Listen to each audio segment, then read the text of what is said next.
Pimentel, medyo hindi po siya umaattend sa mga sorties. Yung plans, nakausapin po siya. Wala ka. It's okay, ma'am, na hindi sila tumatalo. Kasi Senator Coco kasi pinakiusap siya ng PDP. So, we respect the PDP as the party of the President. So, yun yun. And besides, kami, HNP, we only organize for the senators.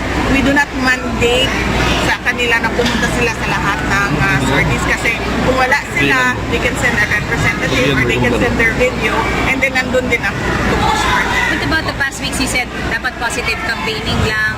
Pero kanina may mga kandidato po, like for example, sila Senator Jinggoy, tumitira na sila sa kabilang mga kandidato. Yung plans na usapin sila. Pinapigyan ko naman sila kanina, hindi naman sila tumira sa, hindi kandidato yung tinira nila. It was the past administration.